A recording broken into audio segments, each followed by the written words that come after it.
अब आज हम लोग क्या करते हैं, शरीर वृद्धावस्था की ओर बढ़ रहा है, लेकिन घर की आसक्ति छूट नहीं रही है, परिवार छूट नहीं रहा है, और फिर धीरे धीरे परिवार में उपेक्षा होने लगती है। और जब उपेक्षा होने लगती है तो ताने सुनते रहेंगे मगर पड़े वहीं रहेंगे। अनादर होगा तो अनादर सहन कर लेंगे मगर वहां छोड़ेंगे नहीं। हम तो बार बार कहते हैं भैया घर में तिरस्कार हो उसके पहले ही अपनी व्यवस्था कर लो।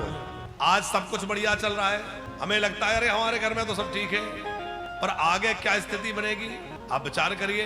संतानें दूर हो जाती है तो माँ बाप को अकेलापन तो लगता ही है, और संतानों की भी मजबूरी है, रोजगार के लिए किसी अपने कामकाज के लिए जाना ही पड़ता है। तो ऐसी स्थिति में बुजुर्गों को अकेला ना रहना पड़े, इसलिए तो हम लोग वानप्रस्थ की व्यवस्था आप लोगों के लिए कर रहे हैं वृंदावन में। और वहां रह के आप खूब अपना बुढ़ापा बिताइए, खूब भगवान का भजन करिए। इलाज की सब सुविधा वहां हमने रखी है, भोजन की व्यवस्था रखी है। भोजन आप चाहो अपने कमरे में बनाओ, आप चाहो तो वहां बना हुआ भोजन सुंदर उपलब्ध है उसमें पाओ, या एक कैंटीन भी हम लोग बना रहे हैं गुप्ता जी, क्योंकि बुजुर्ग लोग सोचे कि नहीं हमें महाराज जी के यहाँ भंडारे में नहीं खाना, अपना बनाने के भी नहीं है हिम्मत, तो क्या करें, तो बढ़िया वहाँ एक कैंटीन हम बना रहे हैं जो नो प्रॉफिट नो लॉस।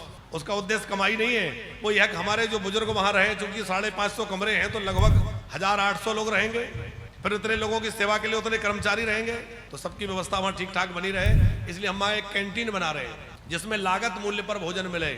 और हमने वहाँ कोई भी चीज निःशुल्क नहीं रखी। वानप्रस्थ में 2 तरह की व्यवस्थाएं हैं, एक है पूरी तरह निःशुल्क और एक है पूरी तरह सशुल्क।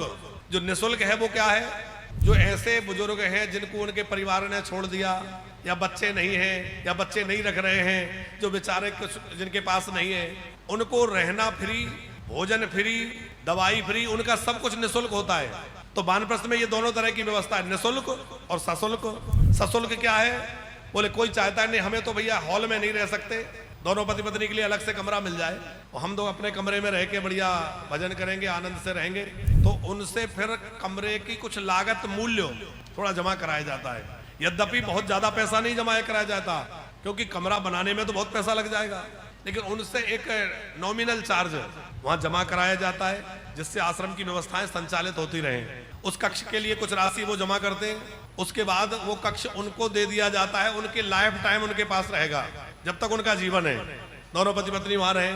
भोजन का भी हमने शुल्क रखा है, लागत मूल्य पर उनको भोजन उपलब्ध रहे, ताकि उनको ये नहीं लगे कि हम फ्री में खा रहे हैं या किसी का खा रहे हैं। देखो दूसरे के उसमें खाएंगे तो कहीं ना कहीं थोड़ा दबाव रहेगा, या मन में थोड़ा सा ये लगेगा कि हम तो इनके भरोसे रहे। अपना करेंगे तो फिर स्वतंत्र रहेंगे, स्वाभिमान से रहेंगे। दूसरा, आज हम किसी तरह से आश्रम को बना के खड़ा कर दें और सब निःशुल्क करके चला भी दें और दान के कारण सहयोग से चल जाए, लेकिन कितने दिनों तक दान के ऊपर टिका रहेगा भाई। कोई भी संस्था तब लंबे समय तक चल पाती है जब वो स्वावलंबी हो, आत्मनिर्भर हो। तो हम उसको स्वावलंबी बना रहे हैं कि भाई जो लोग वहां रहें, जो सक्षम हैं, वो उसका थोड़ा थोड़ा सहयोग दें। तो वहां के बिजली की व्यवस्था, सफाई की व्यवस्था, भोजन की व्यवस्था, उस आश्रम के मेंटेनेंस की व्यवस्था, उनसे थोड़ा थोड़ा शुल्क जमा कराया जाए, ताकि उनको अच्छी सुविधाएं मिले और आश्रम ठीक से संचालित भी होता रहे।